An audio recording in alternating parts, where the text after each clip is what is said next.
ഫുട്ബോളിൽ റെഫറി ഒരു ചുവപ്പ് കാർഡ് ഉയർത്തിയാൽ ആ താരത്തിന്റെ മത്സരം അവിടെ അവസാനിക്കും. പക്ഷേ ലോക ഫുട്ബോളിലെ ആ റെഡ് കാർഡിന്റെ പിറവിക്ക് പിന്നിൽ ഒരു ഇംഗ്ലണ്ട് അർജന്റീന ലോകകപ്പ് പോരാട്ടത്തിന്റെ കഥ കൂടിയുണ്ട്.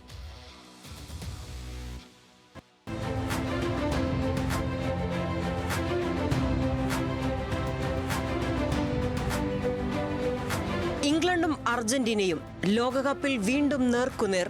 ഈ രണ്ട് ടീമുകളുടെ പോരാട്ടമോർക്കുമ്പോൾ പലരും മറഡോണയെയും ബെക്കാമിനെയും ഓർക്കും. പക്ഷേ അധികമാർക്കും അറിയാത്ത ഒരു സത്യവുമുണ്ട്. ഫുട്ബോളിലെ റെഡ് കാർഡിന്റെ പിറവിക്ക് വഴിയൊരുക്കിയത് ഇംഗ്ലണ്ടും അർജന്റീനയും തമ്മിലുള്ള ഒരു ലോകകപ്പ് മത്സരമാണ്.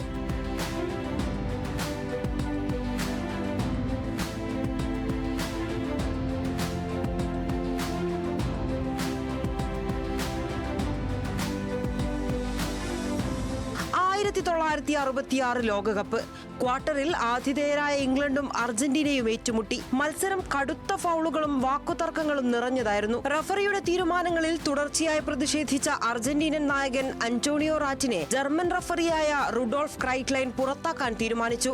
എന്നാൽ അന്ന് യെല്ലോ കാർഡോ റെഡ് കാർഡോ ഉണ്ടായിരുന്നില്ല. റഫറി ജർമ്മനിലും റാറ്റിൻ സ്പാനിഷിലുമാണ് സംസാരിച്ചിരുന്നത്. അതുകൊണ്ട് തന്നെ പുറത്താക്കാനുള്ള തീരുമാനം റാറ്റിന് വ്യക്തമായി മനസ്സിലായില്ല. റാറ്റിൻ മൈതാനം വിടാൻ വിസമ്മതിച്ചു. ഏകദേശം 8 മിനിറ്റോളം മത്സരം തടസ്സപ്പെട്ടു. ലോകം മുഴുവൻ ആ സംഭവം ചർച്ചയായി.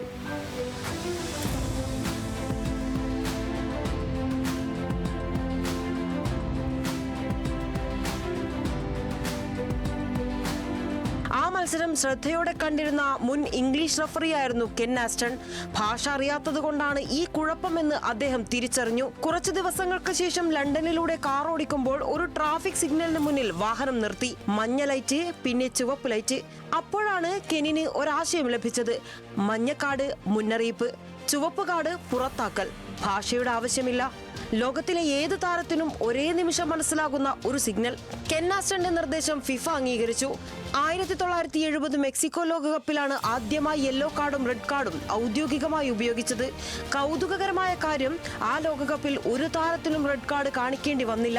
1966 ഒരു വിവാദ ഇംഗ്ലണ്ട് അർജന്റീന മത്സരം, ഒരു റഫറിയുടെ നിരീക്ഷണം, ഒരു ട്രാഫിക് സിഗ്നലിൽ നിന്നും ലഭിച്ച ആശയം. ഇന്നും ലോക ഫുട്ബോളിൽ ഓരോ റെഡ് കാർഡും ഉയരുമ്പോൾ അതിന്റെ തുടക്കം ഓർമ്മിപ്പിക്കുന്നത് ആ ചരിത്ര മത്സരത്തെയാണ്.